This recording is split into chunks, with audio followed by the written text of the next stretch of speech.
You're watching Fantasy Studs and Suds, only on Fantasy Now Plus.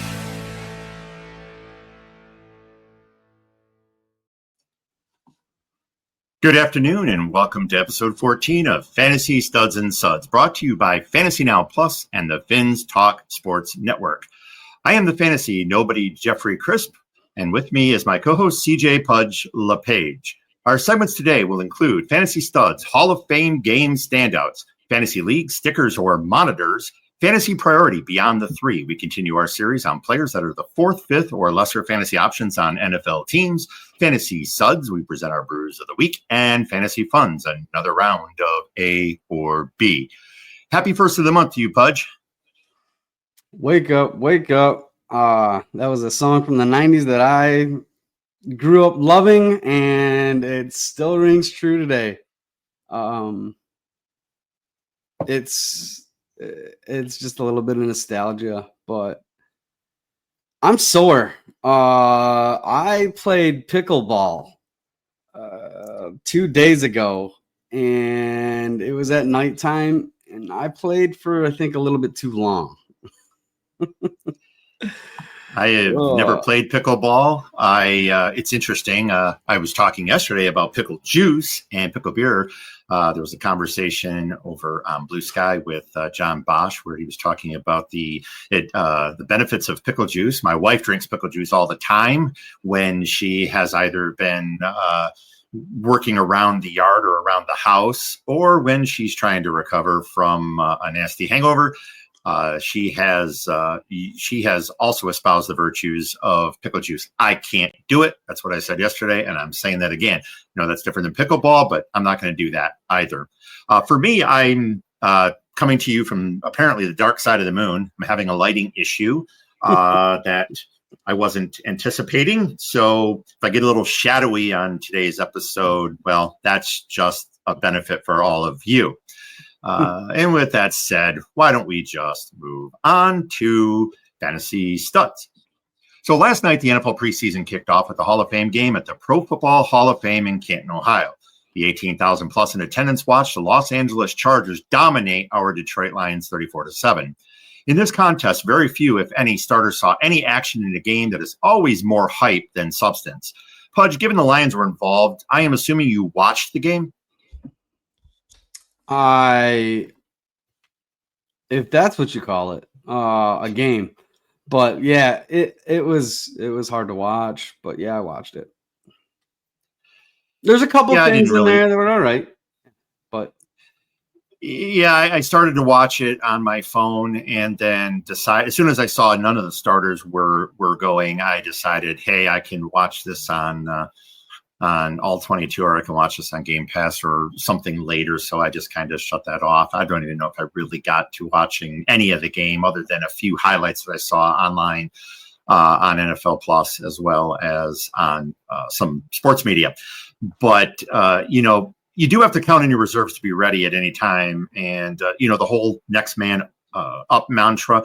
The Lions had 5 turnovers, and those were very disappointing for Lions fans. I know this because, like I said, I'm a Lions fan. But more disheartening was Dan Skipper's injury, described as a low ankle sprain per MLive.com. The Lions offensive lineman left Tom Benson Hall of Fame Stadium in a walking boot. Now, Skipper plays a critical role for Detroit's offensive line and has been involved in Lions' well-known gadget plays. In fact, he was included in the infamous controversial eligible receiver call late in 2023 versus the Cowboys, I believe. And so he's the one who they said called in or claimed eligible receiver at the same time that Taylor Decker did, and the rest is history. The Lions also had an unspecified injury to reserve tight end Kenny Yeboah. There were no injuries that I know of on the Chargers side of the field. So were there any performances from the game that stood out for you? So early on in the game, I saw Omarion Hampton. I was anxious to see if they were going to play him. They did. His first run for a first down, and it looked good. It was good. He hit the hole where he's supposed to hit. He was patient, and took out a guy, ran a guy over, and got the first down. And then they were up on the goal line. They were 3rd and 3, and he hit the outside, and he realized his speed is not the same as it is in the NFL as it is in college. He tried to outrun everybody, and then Rock Ya-Sin, who is 30 pounds less than him, ended up taking him down. It looked like he might not be ready for the NFL like everybody thinks he is. If a player that's 30 pounds less than you is able to open field tackle you, you probably should have cut inside and got what you could have got. He could have got the first down, but he tried to bounce it out, tried to get the touchdown, and itty bitty baby boy took him out. Well, I'd like to claim excellent technique on the defensive side of the ball. However, looking at the score, I'm not exactly sure that there was a lot of defense going on for the Lions. For me, Trey Lance looked sharp in the powder blues and made a statement in his competition with Taylor Heineke for the number 2 position behind Justin Herbert. I have never been and never will be a Jim Harbaugh fan, but there is no denying that his impact on professional teams and players and Lance may very well benefit from Harbaugh and his crew's tutelage. Another one for me was Kamani Badal. He was also solid. And versus Hampton, what you just said, perhaps he's reminding Harbaugh to not forget about him as a sophomore rusher. Do you think, just real quickly, do you think that there's a chance? I mean, obviously, one game, especially the Hall of Fame game, doesn't mean anything. It's preseason. Do you think there's a chance that we're going to see a split between Vidal and Hampton? Maybe just for the preseason, it'll be split with Harris and Hampton, I believe. Vidal is more of a special teams guy. I think that he does bring something to the table that Najee doesn't. He's got that dynamic change of pace. But after what I saw last night, I think Najee will be a big thorn in a lot of dynasty folks' sides. And if you took Omarion Hampton early, you're probably not going to get much out of him until the end of the year. Well, again, from a dynasty perspective, taking Hampton early, obviously in a rookie draft is zero issue. If you're taking him early in a redraft league, or even a dynasty startup, if you're taking him early, that's fine. But if you're taking him that early in a redraft league, I think you're going to be regretting that decision most definitely. And in that game, Jack Fox, the NFL's current all-time leader for yards per punt, did Jack Fox like things. So while the position battles are exciting to watch and there are fantasy implications with those battles, from a real life perspective, I'm never going to rely upon preseason games. They don't tell us a lot about what these players are going to do. As far as position battles, sometimes you can glean some information. These are definitely more useful for the coaching staffs than they are for fantasy enthusiasts. And we also know that what happened in the 2008 after the Detroit Lions went 4-0 in the preseason. So, hey, everybody was excited after that undefeated preseason. And yeah, we kind of went undefeated or winless the rest of the way. So, that was something that I will never forget. Yeah, for these games, I'm looking more at technique. Like I said, Omarion should have took what he had, and that these are going to be learning curves that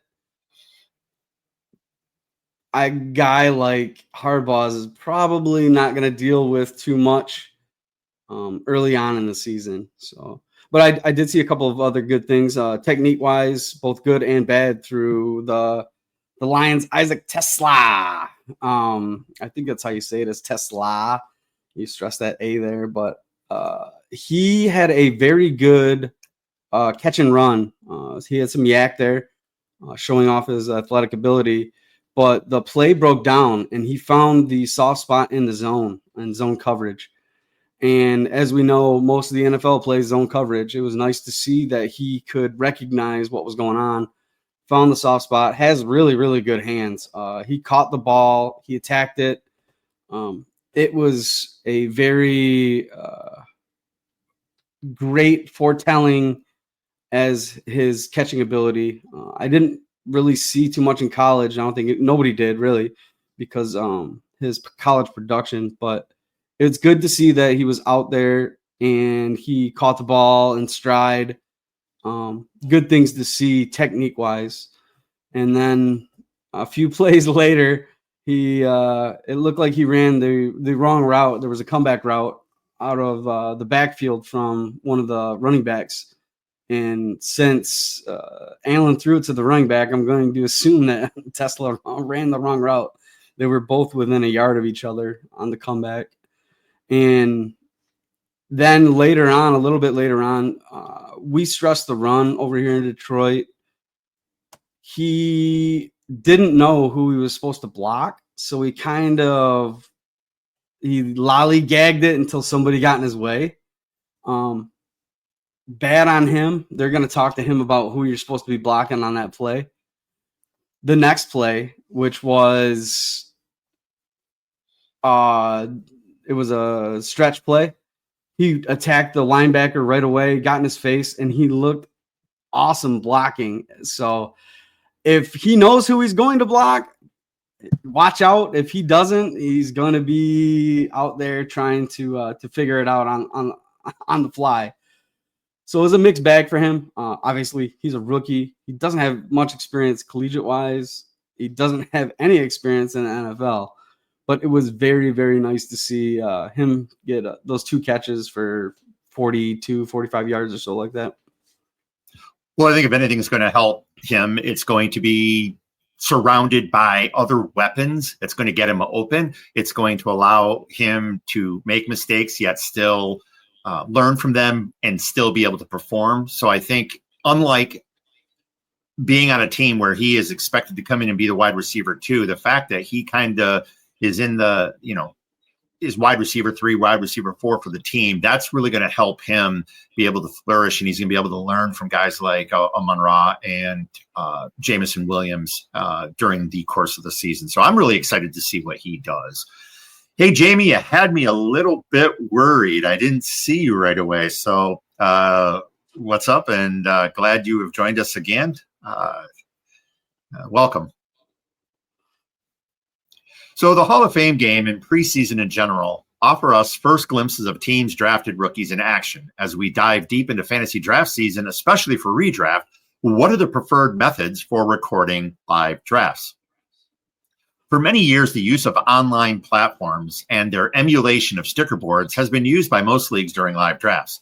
Some leagues will display the draft board on a large monitor or television, while others have GMs rely upon their individual devices.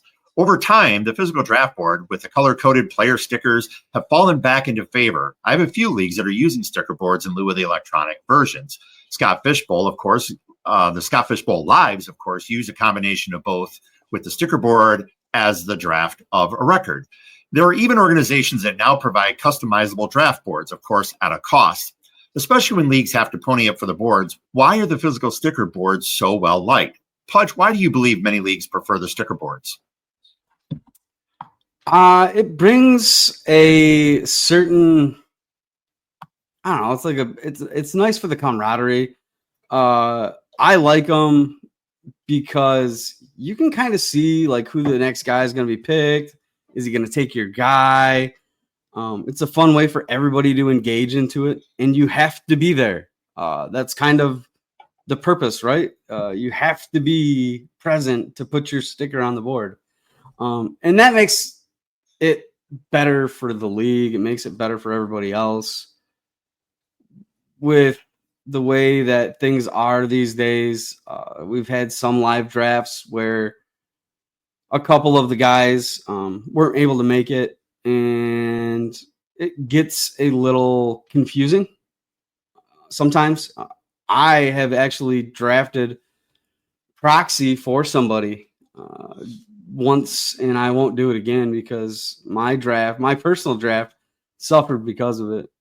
It wasn't very cool to kind of, go back and forth. Like, he would ask me for advice on picks and things of that nature.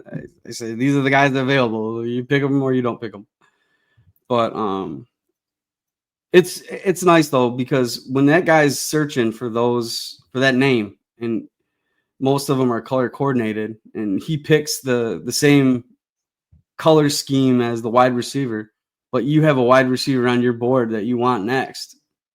You're really itching to see who he puts up there. And then after that, if he hasn't put it up there, you're like, yes. Or when they do just the opposite, when somebody drafts a quarterback in the first round of a 1 QB league, and you just see him grab for that quarterback color scheme, and everybody gets a chance to rouse them until they either get proved right or wrong. So it's fun. I like the anticipation. I like that you can always keep the board if you win it. If you win the league, that's something you can bring every single year. That could be your trophy. Yeah, I like the idea of the drama that's built into the stickers. Like you said, somebody has to walk up to the board. They have to locate the stickers. You're watching what they're doing, in addition to trying to, review your queue, the players that you're thinking about drafting, and you're looking one eye at your documentation, you're looking another eye at the board. And I really like that kind of drama. Now, a board can also be used if somebody is remote drafting.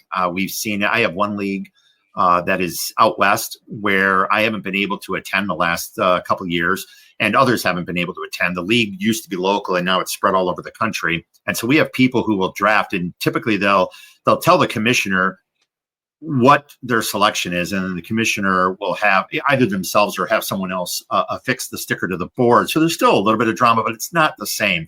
And I think if we had a sticker board in our one draft, then we'd have to force Tyler to show up to the draft when he's not there, rather than when it's his online. birthday. But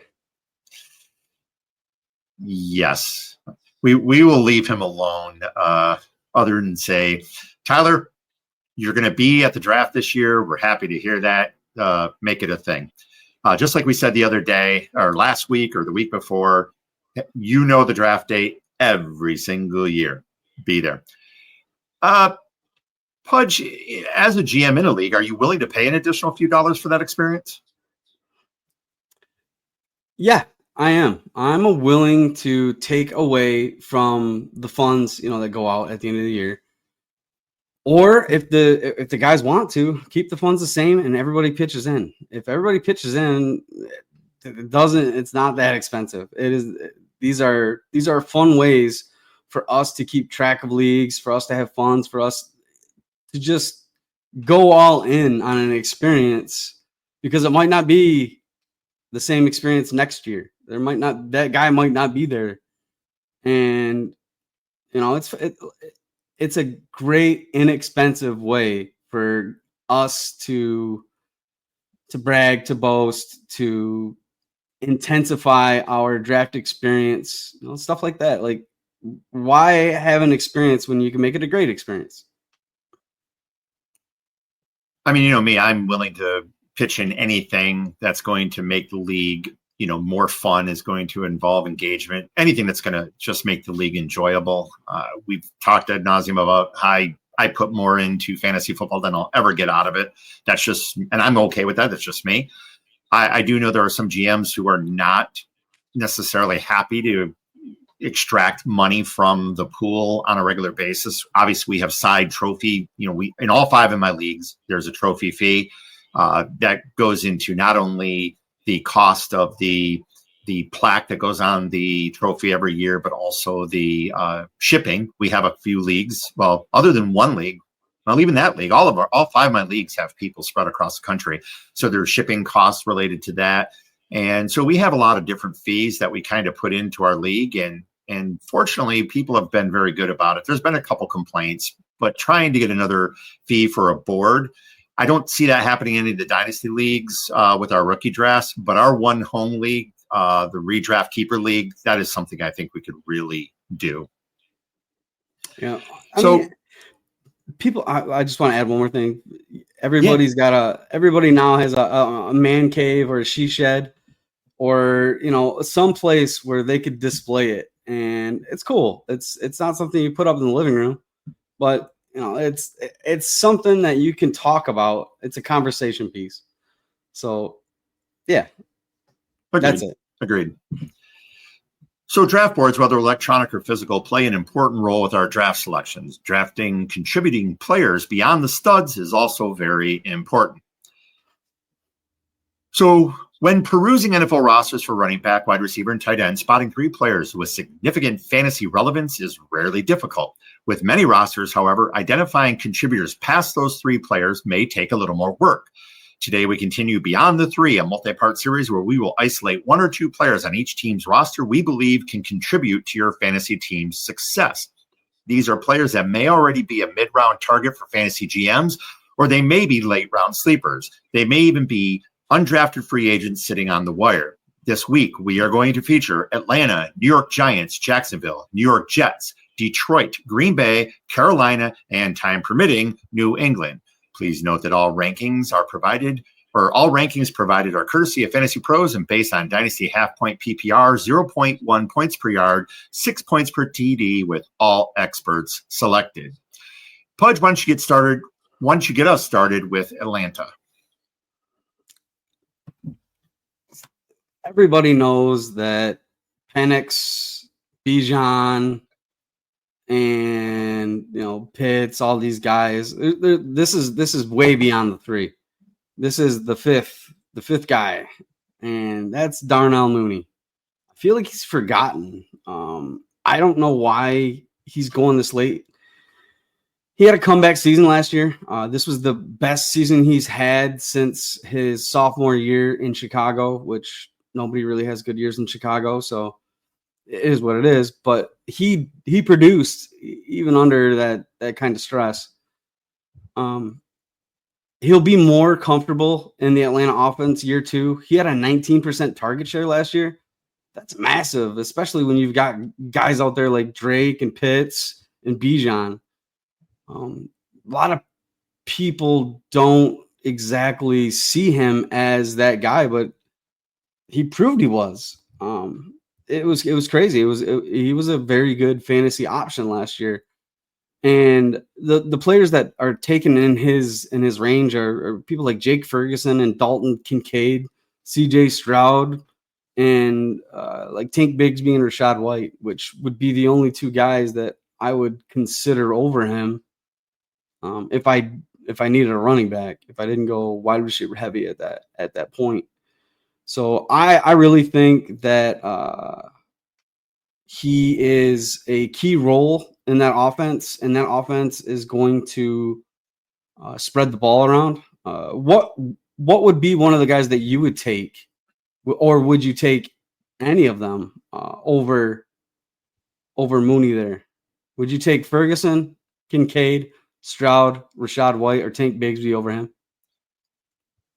Well, let's scratch Ferguson, Kincaid, and Bigsby. CJ Stroud would really depend. Are we talking about a super flex where, and I only have 1 quarterback? There's a few different circumstances there. We're just talking about a 1 QB league, and I already have a QB. I'm probably going to go White. Again, I'm a lot higher on White. I have a lot stronger feelings about White than a lot of other people do. We know that I've had some players that I've been really, really passionate about who have worked out very well. We also know that I've been passionate about players who have been total failures, but stinkers. We all do. But I think White, we talked about this before. I still think there's going to be a 60-40 share there in Buckville. And so I think I'll take White over it. If I was going to choose someone else other than Darnell Mooney, I would take Rachaad White. So for mine would be Tank Bigsby. Go ahead. It would be Tank Bigsby. Yeah. Okay. But I digress. Well, for me in Atlanta, it's Tyler Algier. Currently, Tyler Algier is RB 53, and he's going overall at 179. If you consider who is starting in front of Algier, I mean, I don't need to mention his name.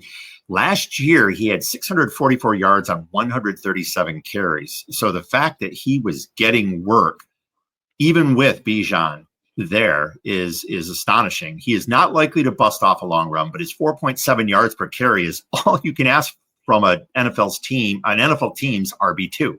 He isn't big in the receiving game, but an RB5 going at the end of round 15, early round 16 is definitely worth a stash, especially if you have Bijan and you desire to back him up. What do you think about Algier? Algier he's one of the like 4 or 5 guys that I think you can handcuff and still get points. There'd be Roshan Johnson, Tyler Algier, David Montgomery. It's going to be the guy in Jalen Warren. Sorry. And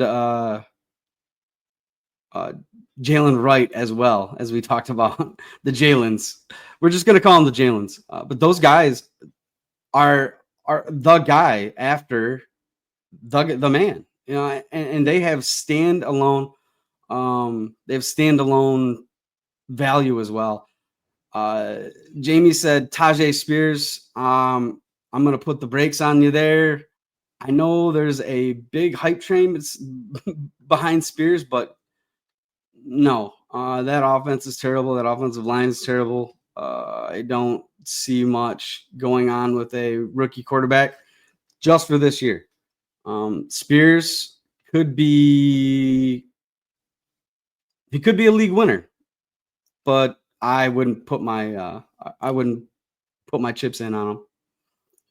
Yeah, I mean, I have several shares of Spears. He's still sitting there on several of my benches. I was hoping for a little bit more from him. I don't see him in the same category as Algier or the other individuals you rattled off, or even the aforementioned Rachaad White. I think those are individuals who I would rather have over Tajay Spears at this moment. But Spears again, reminds me of Jerome Ford. Like, right? Everybody waited for Jerome Ford to just light it up. Nick Chubb's gone, and he just right. I don't think he was as bad as, but I get what you're trying to state there. It wasn't. Everybody thought it was going to be his coming out, and he was going to definitely represent himself as a solid RB1, and that just didn't quite transpire. So I agree. Mm-hmm. Who do you got for the Giants? For the Giants, this is another guy. I can't understand it. He had 140 targets last year. This guy had 140 targets last year, and he's wide receiver 68 on a offense that we're projecting to be a little bit better. That's Wan'Dale Robinson. So he's going 168 overall, and he's going wide receiver 68. Like, it's crazy. He struggled to get and stay on the field his rookie year. I understand. Brian Dable's system, as we've talked about with Buffalo, Brian Dable is a Buffalo disciple. He came from there. He came from that scheme, and it's not an easy offense to grasp. So those rookies, a la, Malik Neighbors had a great year, but those rookies have a hard time with like McDermott's system.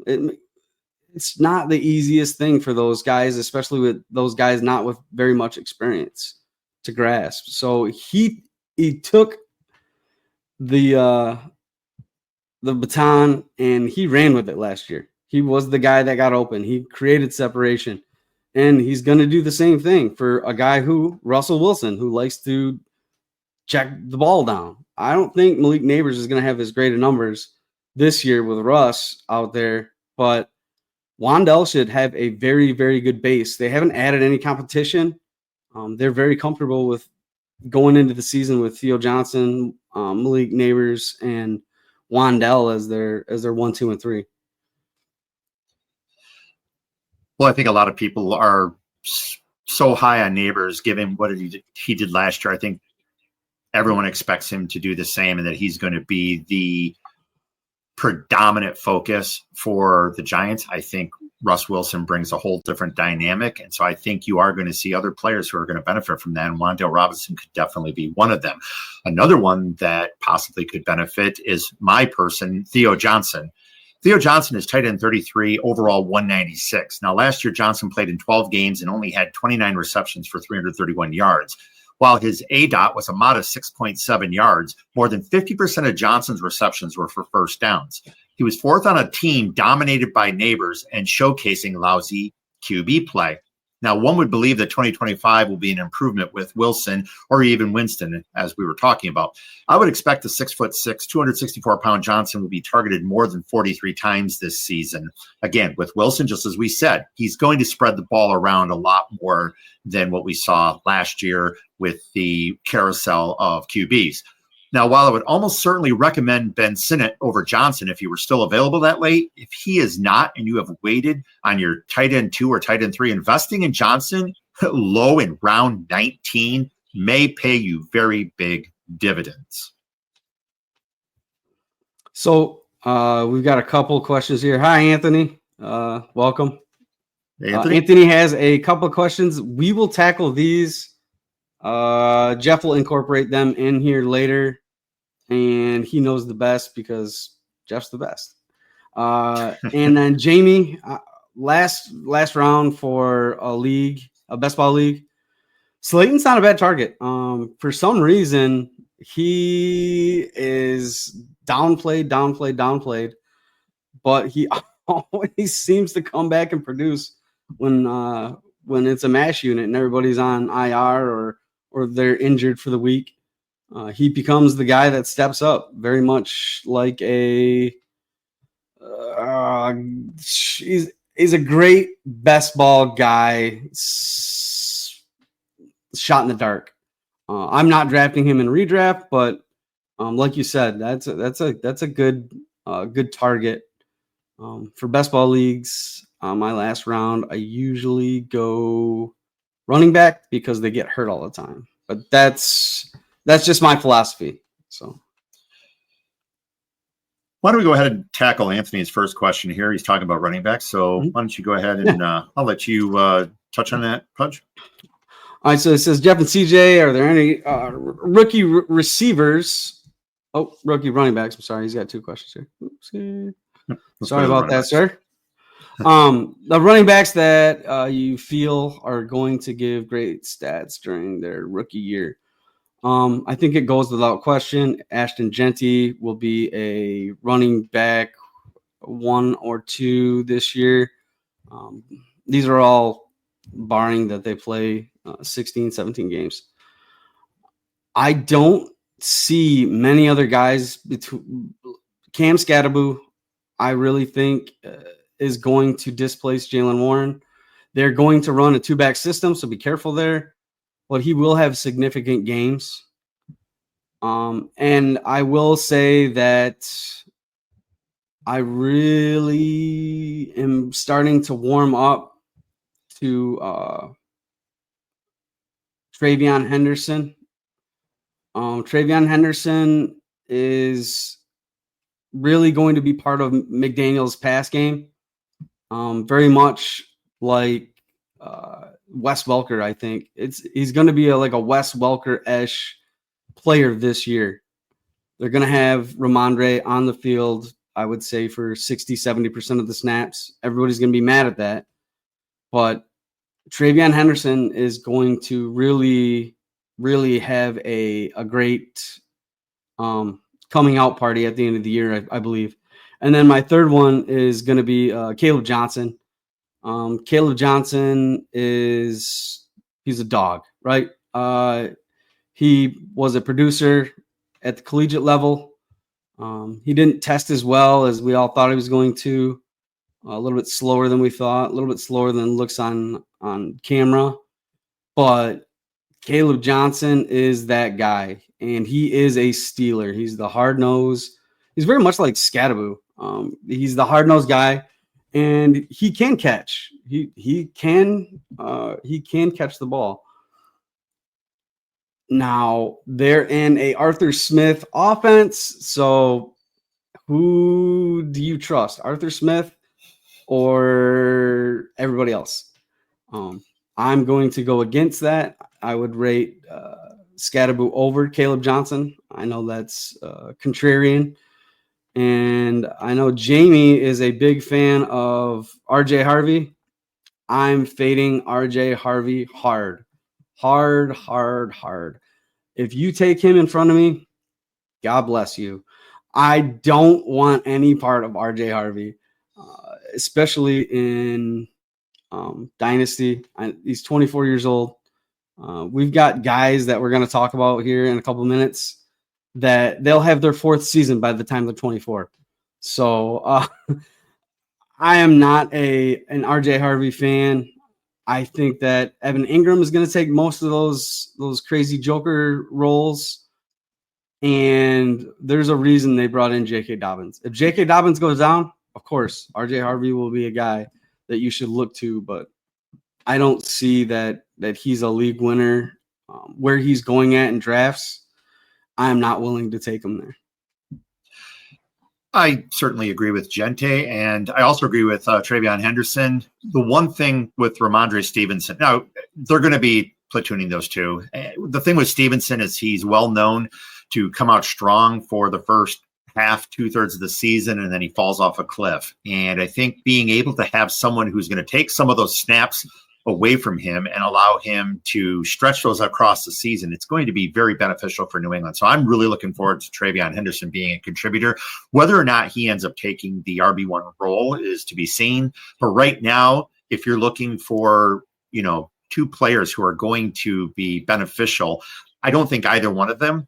I know a lot of people are taking Travion Henderson early. I wouldn't be taking him or looking at Henderson as your RB1, maybe even low RB2. But I think both of them, if you're looking for someone to take who's going to be a flex play, you can't go wrong with either one of them. And I would definitely take Travion Henderson. The other person that I would have said, had it not been for the off-field issues, would have been Judkins, Quinton Judkins. He would have come out strong, and I think he would have definitely made a case for being the number 2 rookie running back. But the off-field issues are going to derail him, and I don't think you're going to really see anything out of him. You may get something late in the year out of him, but I don't. If you're in a dynasty, obviously you want to pick him up. There's no doubt about it. But if you're in a redraft league, I just can't see, unless you're picking up in the very end of the end of the draft. I don't see picking him up or drafting him. I just don't know that he's going to provide much for you this year. No, I agree. Let's move on to our. Oh, go ahead. Okay. Well, I'm glad you agree with me. I agree. I'm very agreeable today. That. You should just do that. Let's go on to the next team. New York Giants. No, we just did the New York Giants. Let's not talk about the New York Giants. Jacksonville. So that's you. Jacksonville. Yeah. I'm going to talk about Tank Bigsby. We already talked about him a little bit. He's going as RB39, and Tank Bigsby should be a better offense this year. Let's just say Liam Cohen and Grant Udinski. He was the OC he's the passing coordinator over in Minnesota. Liam Cohen and Udinski are going to run a tandem back system. They're going to have a lot of backs rotating through right there. ETN will have his role. He'll be the number 1 guy, but Bigsby is going to be the big back. He's going to be the goal line back. With the Lawrence concussions last year, I really think they're going to scale back his rushing. His tush push type of runs and stuff like that. I think they're going to be very careful and calculated with that. That leaves a lot of room for Tank to just take over. And like I said, he's not going to take over the backfield. I believe in Travis Etienne. I believe Travis Etienne is a huge buy right now for Dynasty, and a darling. He's going to be a league winning type of back that you're going to get late in the 5th or 6th round. But this offense, if you look at what Tampa did, Tampa ran 2 backs and nobody liked it, but they kept going with it. That's why Rashad White was so valuable last year. They didn't go away from him. But Liam Cohen is going to run the show. Grant Udinski has the same philosophy. Tank Bigsby is going to be a player that we really, really should be drafting, especially where he's at. He's running back 39, so he's going after all the ones.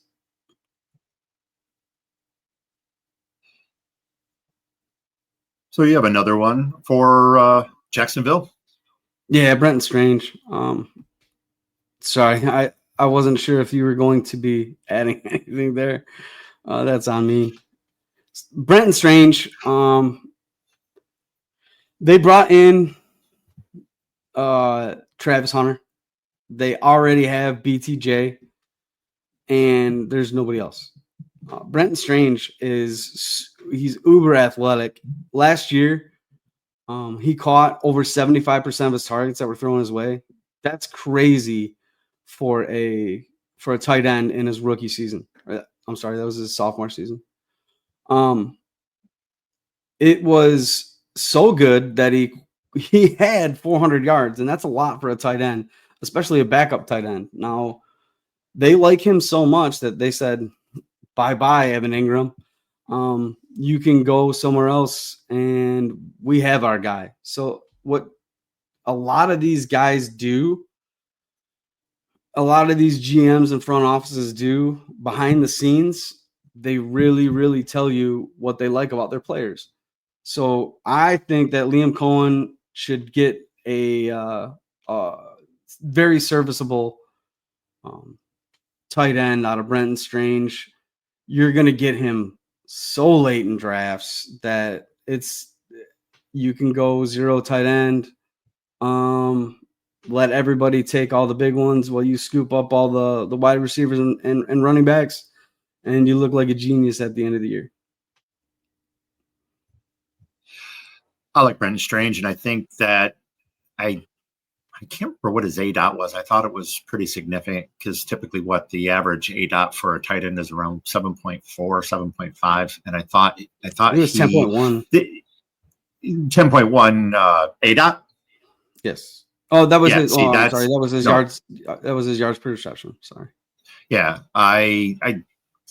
they're trying to target him farther down the field, and I think that's where a lot of tight ends really hit pay dirt, is when they can get those receptions and they can actually get the yak. And so I think that's one of the things where Strange, I think, is eventually going to, like you said, you have weapons there, but I think that he is going to, I'm really looking forward to seeing what he does this year. I think it's going to be more significant. Do I want him as my tight end 1? No, but you're not, I mean, overall 187, you can get him on the cheap. And if he does take off, then you look like you look gold. So definitely you want to be targeting him later if you need a tight end 2 or 3 later in the draft. I got one more thing to say about Brenton. Yep. Coaches are smart, right? Smart offensive coaches do personnel plays. If you look at how Tua was treated last year after his concussions, if you look at some of the other quarterbacks that have trouble staying on the field, they go to their tight ends. They rely on their tight ends. If you look at John O. Smith last year, look at some of the other quarterbacks that have trouble staying on the field. If you look at their tight end share, it's going to be way up there. Patrick Mahomes doesn't like to get hit. He likes to give the ball up. That's why Travis Kelce he was so good for so long. And then when those plays break down, he runs with his legs. But if you look at how Trevor Lawrence is going to be treated this year, they're going to get the ball out of his hands fast, and it's going to be to either one of those 3 guys. And I think Brenton Strange has a big chance to do big things over there. Agreed. New York Jets.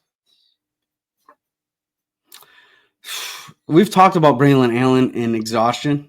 I'm going to keep banging the table for this guy as running back 45 and 162 overall. Allen's size and speed just alone make him hard to ignore. He's a big bag. He's over 220 pounds. Last year, he was the youngest player in the NFL. He was under 20 years old. He was 20 years old. And it looked like he wasn't exactly ready for the NFL. Maybe his maturity didn't hit. But I think that this coaching staff is going to get a lot out of him. They will be using a dual running back set. They'll have RPOs with Fields, and that will leave the box open. You're not going to be able to stack it. You're not going to be able to key on one or two players. And they're going to put Braylon Allen out there with Breece Hall. You'll see it a lot. You see it a lot in Sean Payton. You see a lot with the Lions. You see a lot with a lot of those dual backs down there in New Orleans. You'll see that a lot this year from the Jets. Those guys are going to make it a priority not to use up Breece Hall so much. And then he does have the option to get a little pass work. I wouldn't expect that, but he'll get a majority of the goal line work for sure. It's just really hard with the Jets. I mean, when I think Jets, I think defense, stout defenses, and it's hard to have an offensive player. Maybe year to year, you're getting something out of that player, but to have consistent performance year after year, someone you can trust on Dynasty, it's so hard, and it's just really. When it comes, I just see New York Jets, NYJ behind the player's name, and it's probably not right, but I tend to pass on that player. I don't give them the benefit of the doubt. And I know you've been talking Braylon Allen. I will, let everybody know that this is you've been talking him all off season, so I know that you are definitely high on Allen, and I hope he works out. And again, at 162 overall. You just can't miss on some of these players when it's that late, and I think he's worth the stash. I'm until a Jets player can prove me wrong. I'm just fading Jets players altogether. They used to be like the Lions. The only person you draft is Calvin Johnson, and then you leave the rest of the team alone forever. It's just like the Browns. I did the same thing. Yeah, I agree. Let's move on to Detroit. Actually, I'm going to go first. If you don't, Jamie, I'm with you on Braylon Allen. I just don't think we can go wrong with him. He's just one of those guys. He's one of my guys. He's my guy. Actually, I lied. You go first with Detroit. You want me to take Jameson first? All right. Your name's for Jameson, so you do it. So Jameson Williams, he's wide receiver 28, and he's 55th overall. Now, that is a high-powered offense, and it should continue. His maturity has really shown over this offseason. It's been a very, let's say, very different offseason for Williams. He hasn't had the trouble. He's already 2 years removed from the ACL surgery that crippled his rookie year. And from everything I'm hearing at camp is he looks like a new player. He's taking everything serious. He's taking his body seriously in the off season. He's doing all the right things instead of all the wrong things this year.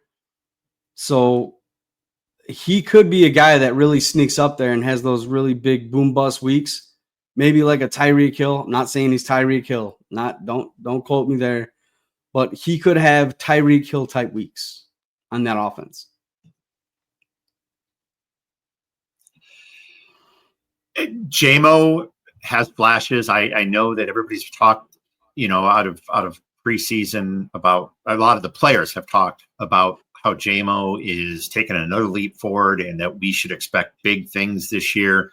Another player where I'm just hesitant to pull the trigger on him and add him to my roster that early. I mean, 55. I mean, you're talking what? That's round 5-ish, and I think there's a lot of other options that are there. I hope, as a Lions fan, I hope I'm proven wrong. I hope that he explodes and he provides not only the real life NFL Lions with the support that we all have been hoping for, but from a fantasy perspective, that he's finally paying dividends. I just can't bring myself to take him at that. I mean, if he slides a little bit more, I'll be willing to jump on him. But at 55, I just think there's other players there that I would rather have. That's my player for the line. What's that? That's our difference in philosophy. I'm very swing for the fences. After the first 3 rounds, I am ceiling. That doesn't always work out, and you can end up in last place, but you can also end up in the first place. I've seen you play poker, so I know what happens to you when you're swinging for the fences. It's a little bit different in fantasy, but I've seen you play poker. That strategy doesn't work out for you so well. My player for the Lions is David Montgomery. He's overall 74, running back 18. Now, how solid is an NFL team for fantasy purposes when David Montgomery is the 5th best option on the team? Now, there are still discussions about his injury in 2024, but he still appeared in 14 games. That was the same number of games in which he appeared the season before. So it wasn't like he was injured more last year than the previous year. Down were most rushing stats for him, and his yards before contact was the worst of his career, although the average yards before contact has been consistent. What was notable for Montgomery was he was utilized considerably more in the passing game, with his second highest yardage tally of his career and his best yards per reception as a pro. Now, on average, most catches in the backfield, Monty averaged 10.1 yards after catch. His carries, yardage, first downs, yards per attempt, again, those were all down. But his utilization out of the backfield in the passing game is really exciting for me. Now, with all the preseason talk surrounding new look schemes that may feature both Montgomery and Jahmyr Gibbs in the backfield at the same time, and questions about the time Goff will have given the retirement of All-Pro center Frank Ragnow, I would not be shocked to see both backs heavily utilized and Montgomery creep into RB1 territory.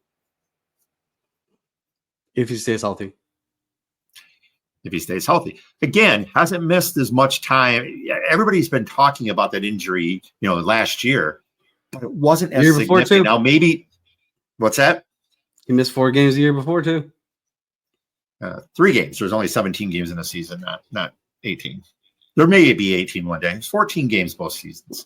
So 17 minus 14 equals 3. Just wanted to help you out there. No. So we're going to be talking about Green Bay in a second, but before we do that, I think this is a golden opportunity, pun intended, to address Anthony's other question regarding rookie receivers. Yeah. He was talking about rookie receivers that you think could be drafted high because fantasy people are projecting their high production. A guy right now that's really hot is Egbuka. He's lighting the world on fire. I've seen some camp highlights of Trey Harris with some very, very nifty moves and great hands. I like those two. Ted McMillan right now for me is wide receiver 1 for this draft. Behind him, I'm going to move Travis Hunter because he's taking more snaps with the defense right now than he is on the offense, and move him to the back of the bus. And I'm going to move up Egbuka to my second wide receiver. He's going high in drafts, but I think he's very much worth the the capital that you're going to put into him. He's a all-around player. He played all over the field at Ohio State. He was on the field and had all of the accolades that you would expect out of a number one guy, but he's sharing the backfield with superstars. They're sharing the wide receiver room with a bunch of superstars in that room, and he's still the number one guy. So when he went to Tampa and they said that Godwin was going to end up on the PUP list, I moved him up. Now I really think he's going to catch fire. And then after that, it's going to be Golden. I take Matthew Golden over Jalen, and trying to think the other wide receiver for the Houston Texans, because I'm fading, guys. If you know this with me, I'm fading all of the Houston Texans. They're almost undraftable to me. Everybody's draftable at their, at a certain cost, but those guys are no. I'm taking the tight ends right now over a lot of these wide receivers. I'm taking Fannin. Last of the tight ends, I'll go in my order. I'll take Loveland. Then it'll be Tyler Warren. Then you've got Mason Taylor and Arroyo. And then after Arroyo, I'm taking Fannin. I know it's not going to be this year, but it'll be very soon. He's a very athletic guy. But all those other wide receivers, I'm fading big time. I know Deontay Thornton has been a guy that has made it into the lineup, but Jack Besh is going to be that guy. Not this year, but Jack Besh is going to make a statement. There's a reason he drafted him that high. Deontay Thornton is more or less a decoy in that system. Brock Bowers is the number one. Jacoby Myers is going to be the number two, and they're not going to throw the ball enough to have a number three. So we're going to quickly rattle off Green Bay, and then we're going to have to skip Carolina and New England. So you were just talking about Matthew Golden. He was your player for Green Bay. You want to any additional comments you want to make on him real quick? Yeah, I would like for you to okay. If you're looking at our show sheet, I totally bleeped up our show sheet. I had no idea how that happened. So hopefully you have some of your notes. Have all of those notes. That's a good thing. I do not know what I did with your comments. So. It's okay. But hey, there we are. So while you're looking for that, let me go ahead with Romeo Dobbs. Or you already got it? You ready? No. First of all, I'd like to wish Matthew Golden a happy 22nd birthday, because today is his birthday. And he's going wide receiver 60. This is the first time that the Green Bay Packers have drafted a wide receiver in the first round since 2002. That was Javon Walker. If any of you can remember, I don't know how old you guys are. I'm not sure, but Golden has blazing speed, and it complements Jaden Reed, who they're going to move all over the offense. They're going to put him in motion, all those types of things. Golden, in his ability to track the ball, it's already been talked about. Jordan Love has talked up his ability to attack at the catch point. He's not letting the ball come to him. He's going to the ball. That is what quarterbacks love to see. I don't care if you are Sam Darnold or you're Trey Lance. They're going to want to see you go to the ball, not let the ball come to you, because that's just more time in the air for it to get picked. But he will be used quite frequently. I don't know why he's going as wide receiver 60, but we'll see. We'll see. His contested catches have been great throughout practice. What's been available to the media. So I expect big things out of Matthew Golden, actually. See, for me, it's Romeo Dobbs. Although I'm not extremely hyped about Dobbs. He's overall 144, wide receiver 62. There was hype before the 2023 season. While Dobbs was targeted 96 times, his 61.5% catch rate and 6 drops were not impressive.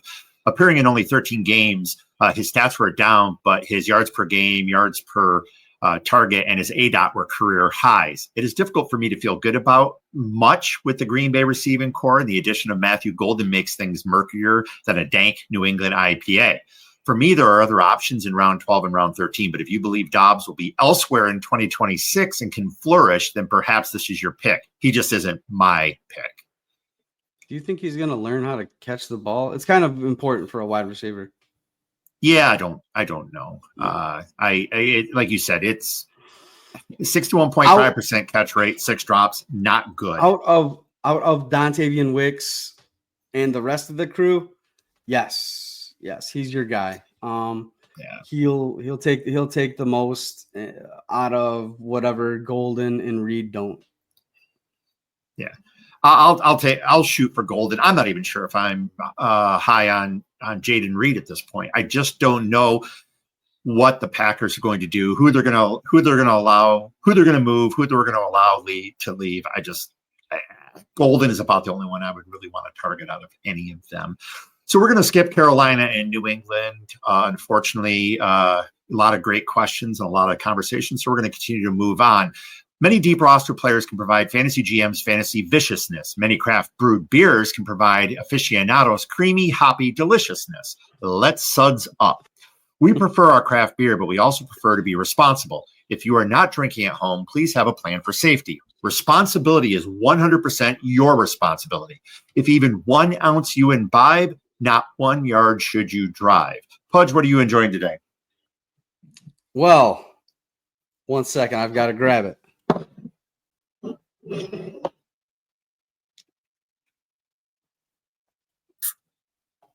Today, we have Lion Kugels, Summer Shandy, the OG. I had to break out the hat and glasses just because it tastes so good. You can't drink it without it. There are definitely Lion Kugels. I used to love a beer called Creamy Dark. I think they changed the name on it. That was one I used to feel was okay. There was another one, don't remember the name, that I really liked. Don't see that one around much any longer. The Shandies I can personally do without, but for me, I'm drinking a beer. It's a collaboration from Fair State Brewing Cooperative in Minneapolis and Hopewell Brewing out of Chicago. This IPA is named Dripping Sun and is described on the can art as a tantalizing and fruity IPA to crush while you dream of longer, sunnier days. They continue that this isn't just an IPA, it's the IPA of the summer. Now, this 7.0% ABV cold IPA blends New Zealand Nelson Sauvin and PNW hops with a Bavarian lager yeast. And the clarity of it, and cheers. Cheers. Well, you're taking that. I want to take. You were talking about Monty earlier. The Detroit Lions are going to be playing with the lead in some of these games, and they're going to be not so good this year in a lot of other games.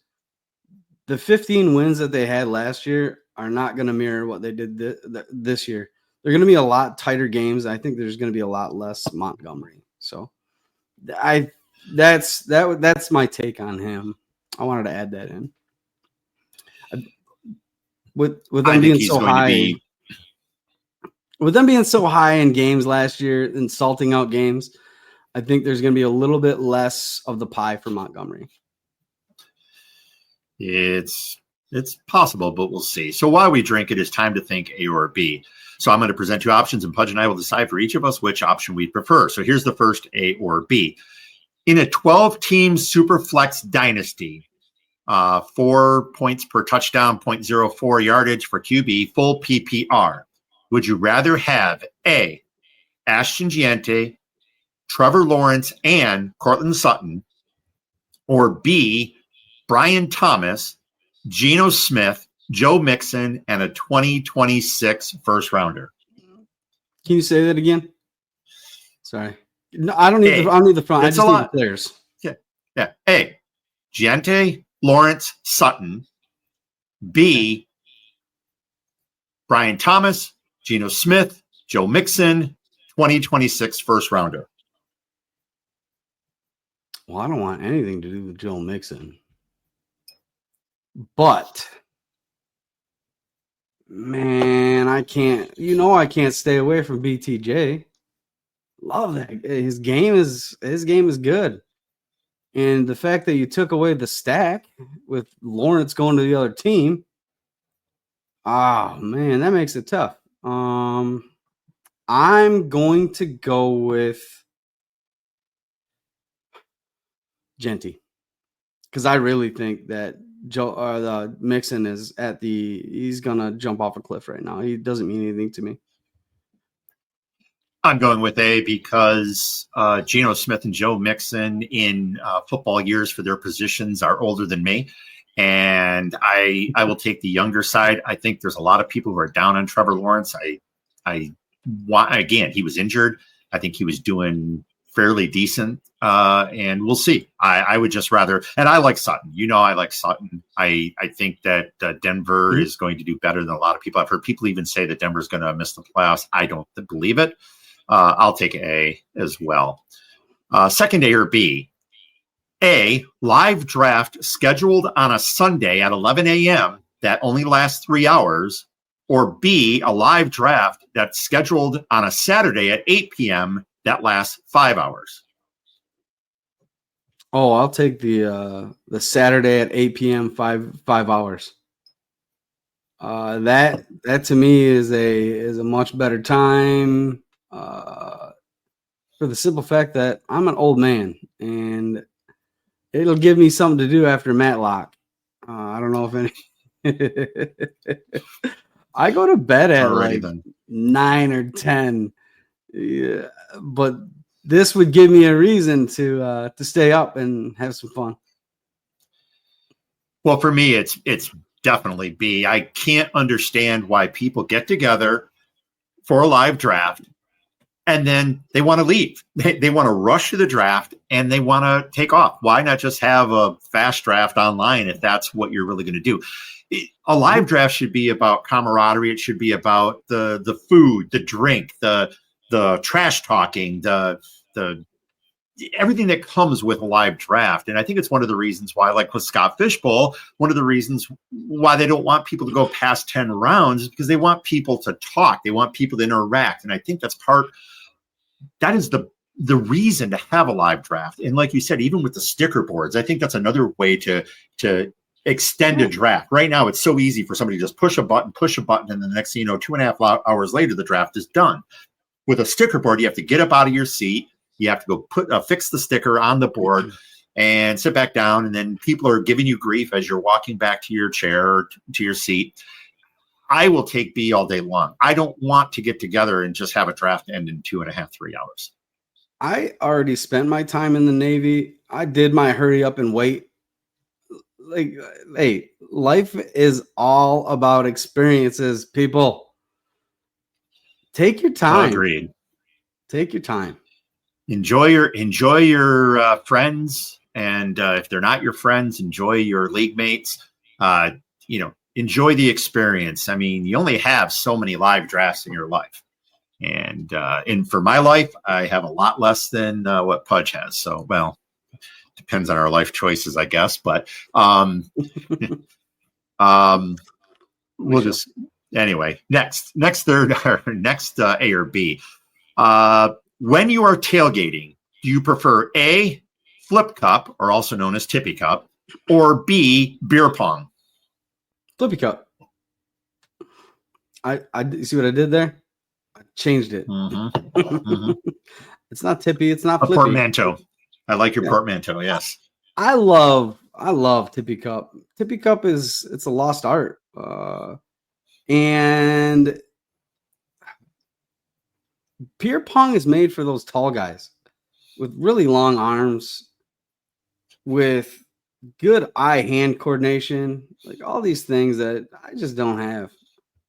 But tip cup now, I can drink some beers and tip some cups, but I'm not gonna use Tanqueray like some of our league mates. It was actually Bombay Blue Bombay Sapphire. Sapphire. Easy. Do not play Flip Cup with gin. Bad idea. I'm going to go with A. One, why? Because I'm really good at Flip Cup or Tippy Cup. I call it Tippy Cup. I'm really good at Tippy Cup, and I really suck at beer pong. So it's A for me all day long. Our final, and easy, no gin. No our gin. fourth A and B, no gin. It wouldn't even have occurred to me to use. In fact, you know how much I love craft beer. I won't even drink craft beer. I'm not going to waste my craft beer doing that. That's when I'm pulling out, your beer to drink that. Busch Light Limes. Playing the game. Anything that's not gin and not craft beer.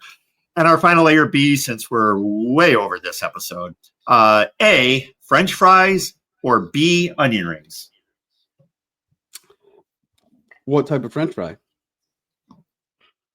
Come on. Your best type of French fry versus your best type of onion ring. Oh, I will take steak fries all day long. We have a burger place that you and I love to go to after. Well, it used to be after Lions games, but they're all you can eat fries, and they have a great steak seasoning on them.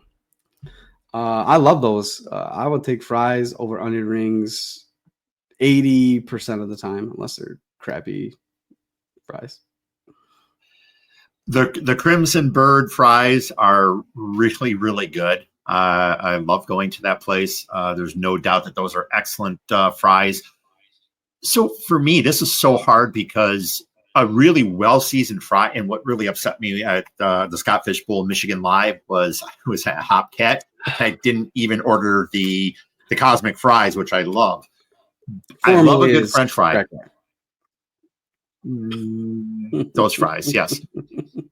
But an onion ring with excellent batter, I will take onion rings all day long. If they are prepared correctly, they have an excellent batter, and are deep fried properly, you cannot go wrong with an onion ring. I love French fries. I can eat, anyone who camera's not showing anything below here, but if you see this, I love my fried foods, and French fries are great, but I'll take a perfectly prepared and battered onion ring every single time.